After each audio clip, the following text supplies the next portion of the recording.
I guess your thoughts on the way you guys performed so far? Looking good. I mean, I don't know. You know, they got, some had been at the combine, so they look like some of the guys have been training hard. Some have been training here. Some have been here for several weeks. I think the staff did a great job of, creating a good little environment and setup. We had a lot of representation from teams, and like I say, right now, Nate's finished up. They're doing the individual drill work, so they all look like they ran well. I had some good test numbers, so these kids have trained hard for us 3-4 years. They look like they've continued, and they look pretty good today. So we'll be interested what those guys think. But do you get much feedback from the coaches, the NFL coaches, in terms of what they're looking for, what they think? No, my advice to these guys is they're actually watching them more right now, like what Jordan Howard doing it with coaches, because they're watching how he talks as much as did he run or catch well, because they've seen a bunch of tape. They know if he's a good player or not a good player. Sometimes you're getting a personality trait, because when you watch film and watch a game, it stops and starts and stops and starts and stops and starts, and you don't get a lot of personality of what's going on. So some of today's deal is just watching them interact with people, and how do they respond if they drop a pass or if they do a drill wrong, and how competitive are they and how tough are they. And even though you're not hitting, I think you're getting some statistical number judgments, but you're also getting a little bit of judgment. Is this a coachable kid and a kid you want in your environment? So I think a lot of these coaches and scouts get as much out of what's happening between the drills and how the kids act as much as what the drill or the time or the height or weight truly is. When you look at Jordan Howard, a guy that helped propel your program, to a successful season this year, I guess what do you see that will translate well into the NFL? Well, I think all of those guys, not all, I think the majority of those guys have a skill set and potential opportunity to be in camps and potentially make it. Now, the two reasons, maybe there's several, but the two main reasons to me why some guys don't make it in the NFL is, one, you got to be good enough. And the second thing is you got to be mature enough. And some of these guys, to me, are still young enough. There's some maturing that they need to do to play on the professional level, from the day-to-day preparation, taking care of your body, work habits, mental habits, getting rest, getting recovery, and doing that year-round, because your athletic career is such a short window. You've got to maximize that out. And you got a guy like Jordan, Darius Latham, they got 5 semesters of college. They're barely halfway through the experience. So even now, the nice thing is I think physically they're all going to be good enough, and I think mentally they're all intelligent enough to be good enough. But Nate Sudfeld, still, Jason Spriggs is 21. They're young players, and they all got to keep maturing. And so I think Jordan brings a great skill set, a lot of talent, but he's got to continue to physically and mentally mature. But so does Jason, so does Nate, so does every one of those guys. And that, to me, is a part of the process of going from the college to pro. I had a high school coach here yesterday said, man, I wish every college recruit could come watch how hard you guys practice. I think these college guys, as hard as we train them now, the jump from college to pro, and how hard to take care of your body. And that, to me, will be key to all these guys. I think many of them are good enough and are going to have the opportunity, but outside of health and talent, their maturity and consistency level is going to lead to longevity or lack thereof. Kevin, how impressive was Nate's comeback from his shoulder surgery? Pretty good. One fortunate was his non-thrower, so he was able to do it a lot last winter. Now, I do think, though, when I do talk to scouts, let's look at Nate. He had basically almost a year of non-lifting, and he physically needs to continue to mature upper body. And not just to throw it better, but to be able to have the command presence and stand in the pocket and take hits and be a consistent guy. So he came back well, but I still think he's probably 1.5, 2 years away physically of just getting strength and his muscles caught up with his bone deal. Credit to our doctors, credit to our medical staff. He had a great off season. He had a really strong year, but I still think, even though he's back and had a good year, he's got to keep maturing, and he knows that. And I think the scouts and coaches know. I think everyone's encouraged, and he's definitely going to be able to hold up and play. But I think to play well, you look at a lot of these guys, they need a couple. Look at Kirk Cousins, who was a great college player, took a couple years, but now the way he's seasoned, he's playing high-end pro football. And I think guys like Jordan and guys like Nate, if they're fortunate, they'll get an opportunity, and they'll get a good opportunity, but hopefully they can season and grow for a year or two to be more complete at that level. What about Nate's footwork? He had cited that at the combine as something that he thought that it really needed to improve in order to translate to the professional level. What needs to change there? Well, I think, and sometimes we're just talking to one of the coaches over there about, I'm like, why is he doing all these throws under center? Because you want to show you can go under center. And everybody makes a big deal because of the pro games. But if you actually put on a tape and watch Peyton Manning. He's actually standing in the gun. It shows Drew Brees. But it's like, because the West Coast it's the Bill Walsh disciple side of football. You have to go under center and take 3-step and 5-step drops. And because we do so little of that, I think he just felt he needed to show, because most coaches are. We had Coach Moore here the other day. The old Colts worked him out, and I said, listen, that's one of the greatest coaches of all time, and Coach Smith, how many times is Peyton in the gun, and Palmer's in the gun? So sometimes it's just the style, the college influence and gun influence. Sean Payton years ago told me I played Drew Brees in the gun because he was so great in high school, and with his height, that's better for him. He does put Drew under center, but so much passing's in the gun. So I think just Nate felt we're such a gun team. He needed to show people he could take a snap, take a drop, and get in rhythm. And that's time on task, the thing he's done the least, both high school and here. So I think he just wanted to show the doubters he could take a true snap. Any specific advice or anything you've talked to Darius about? Guy who has some questions swirling around him. Any advice you've given him? No, well, I mean, all of them. The thing we talked about on maturity. I mean, you're at a point where, again, the physical maturity side, but the mental maturity side. Not smart enough to learn plays, but smart enough to handle the daily lifestyle of being a professional. And there's enough competition of players that you figure that out quickly or you don't stay long. So my advice to all those guys was you need the next. I encourage all those guys to train here.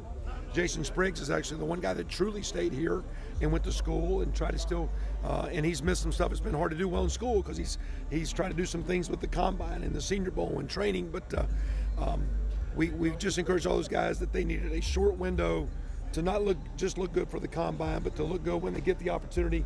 Because typically, the higher you get drafted, the more guaranteed, the more likely they keep you. And if you're inconsistent, don't have a lot of guarantee, you don't stay long, even if you're good enough. And so that's where that physical and mental maturity. So all I talked about the guys was the reality of it's coming fast, and it's called growing up. And it doesn't mean you don't have fun. It's just called when it's time to go to work and take care of your body, you learn how to do that. Well, what was it like? How did it go today? I felt like it was a very good experience. Well, pretty tiring, but I feel like I gave my best effort. What were you hoping to show? I was hoping to show that I could catch the ball well, that I had enough speed, more speed than they thought, and that I was quick enough. I guess, did you feel like you did that with the stuff you posted? I felt like I did pretty well. I dropped a few too many passes, more than I liked, but overall I feel I did good. What kind of feedback have you been getting? I've been getting pretty positive feedback, like second through fourth round, anywhere between that. Any visits planned? I have a visit with the Panthers and the Saints, but I don't know the dates. That's all I know so far. Physically, how are you feeling? Are you feeling 100%? I'm feeling 100%, but I'm very drained right now. They put me through a tough workout. I guess, does it almost feel better to get pulled aside for the individual stuff? Is that a good sign in your mind? Yeah, I think it's a good sign. They wanted to see if I could do a little more stuff. They just wanted to see me run a few routes to see if I had the ability to run them.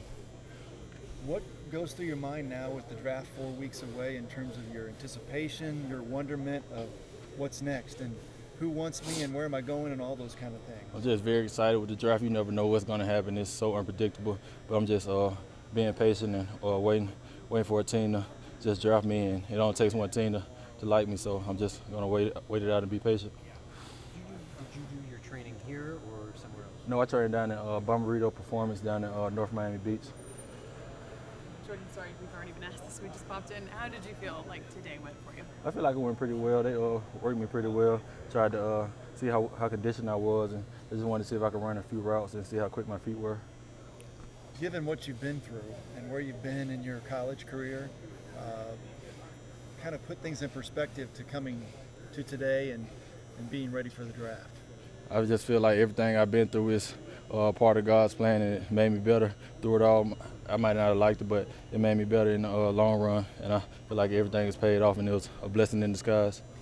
How much help has Coach McCullough been with this process? He's been very great help. He helped me make my decision. He's been giving me feedback from that he's been getting back from scouts. He helped me pick my agent. It's just been very great, telling me to stay positive and everything like that. What are you going to do for the draft yet? Do you know? I'm just probably going to have something in my hometown, friends and family or something like that. You had quite a bit of friends and family here today, huh? Yeah, my uncle and my aunties, they drove up from Atlanta. My mom and my cousin, they drove up from Alabama. And some of my family came down from Fort Wayne. What's it going to mean to you to get a shot to play in the NFL? It's just going to be everything to me. It's everything I ever dreamed of. I'm going to be forever grateful for the opportunity. I just want to make the most of my opportunity. Is it tougher to play in front of a stadium of 50, 70,000 people or in front of 50 NFL coaches, scouts, those guys that are really watching closely? I feel like it's tougher to play in front of the scouts because you have to make one big impression on them, because it's not like they're recruiting you. You have to sell yourself to them. Jordan, how, I guess, prepared do you feel for the next level? I feel very prepared. I know there's some things I have to work on, but that's with anybody. But I know it's going to be a challenge, but I feel like I'm ready to accept that challenge. What kind of feedback did you get in terms of what you do need to work on? They told me dropping my hips on, like making cuts and things like that, and looking at the ball a little more and having my hands better when I'm catching the ball. I guess between this and the combine, do you feel like you've just sort of put up the pre-draft numbers and whatever else you want? Yeah, for the most part. I mean, I wasn't really too concerned about particular numbers. I just wanted to do, the best I could and show that I'm not afraid to do anything, and I'll compete at whatever. And but yeah, I mean, just kind of looking forward to seeing where and if, where I go. So. What's the next 4 weeks going to be like, waiting around and wondering? Well, probably maybe a few more workouts. I got some visits lined up and just talking with teams and stuff. So no clue really what's going to go on, but just enjoying every day, not worrying about it. Do you mind if we ask where the visits are? I don't really want to say right now. I don't want them to watch it and be like, hey, we were trying to keep it quiet. So. Are you confident today that you will be drafted? I mean, I'm not worried about that. I'm really not. I know myself, and I know wherever I go, because I'll get an opportunity somewhere, and wherever I go, I'm going to outwork whoever's there and be the best player and teammate I can be, and eventually, my goal is to, be a starter in the NFL. But I don't care how I get there, but I'm gonna put in the work to get there. What kind of feedback have you gotten, and I guess what have they told you maybe you need to improve on a little bit? I know you talked about your footwork at the combine. Mm-hmm. Yeah, I mean, you don't get a bunch of feedback, really. It's everybody plays everything so close to the chest. I mean, I met with almost every single team. I think every single team through the Shrine Game and the Combine. So I mean, you have no clue really. They play it so close to their vest. So one team, you've talked to a bunch, probably doesn't really like you, and one team you haven't talked to once. I've seen a lot of stories where they're the one who ends up drafting the guy. So my brother's been through the process, so I know kind of how it works. So I'm not worried too much about who I'm talking to and things like that. I guess how much do you rely on him and just having that experience? Yeah, he's been incredible. Just talking me through every part of the process, whether it's the Combine, the Shrine Game. He actually didn't go to the Combine, but the Shrine Game, things like that, the Pro Day, just taking care of your body. How my body is my business now, so I have to, there's no more having chicken wings and stuff. You got to be eating really healthy and stuff. So, but it's stuff I love to do, so I'm enjoying it. With all the throws you had today, were they looking for anything in particular? You were out there quite a while. Yeah, I was just trying to go through the whole route tree for the most part. One of the guys got nicked up a little bit, so we had to cut a few routes short and give the receivers some time to rest. But, I mean, there wasn't a particular throw I've heard, hey, we want to see you make this. I mean, the feedback I've got, people have seen I can make all the throws on tape. So. Coming back from your shoulder injury a year ago, what did that, I guess, teach you? How did it kind of mature you as a football player and as a person, maybe?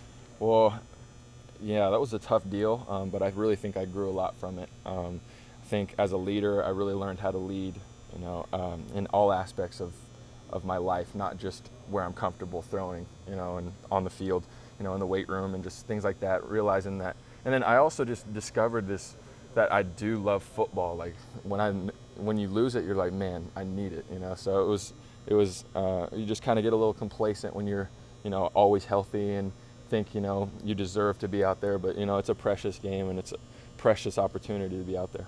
Why did you need it? I just love it so much. I just love playing it. I love the process. I love third down in a big game and things like that. I love all that goes with it and being a part of a team. So you're pretty hungry. That need's still there. You don't want it to be over in college. Oh, absolutely. Yeah, no, I plan on playing for a while. You've been working out here? Are you between places? No, I've been here. I'm on all the time. What's your level of anticipation and excitement with the draft still 4 weeks away? Yeah, I'm definitely excited. It's hard to hold back, but it's a lot of times it's one opportunity you get, so I'm just trying to make the most of it. How much time do you maybe waste or spend thinking about who's going to take me, where are they going to take me, and how do you deal with that kind of wondering? I try not to think about it a whole lot. You try to prepare yourself for, to get every team to like you and want you, and that way you're going to go the best team possible. So I try not to think about that as much and just prepare myself. How do you feel like you've performed so far, not only at the combine but here today? I thought I've done well, and there's always things that you want to do better. And, as an overall, I think I've done well. How would you describe this kind of a job interview? It's definitely a little bit different, but at the same time, you have to take it as a job interview because that's what it is. It's a very serious matter. It's like you said, it's a little bit different, but it's serious at the same time. What's it going to mean to hear your name on draft day and have that opportunity to fulfill, I assume, a lifelong dream, or at least a dream for several years? Yeah, and like you said, it's a dream come true, and it's an opportunity of a lifetime. It means the world to me, and it means the world to my family. So it's probably the biggest moment that's going to happen. Do you care to say where you think you stand right now in the draft? Like I said, it's still to see. If things change by the second, by the day, and we'll see where I am when I am. Do you see yourself as a tackle in the NFL? Yeah, I do. I think that's what I played my 4 years here, so it's definitely what I feel most comfortable with. We're all solid.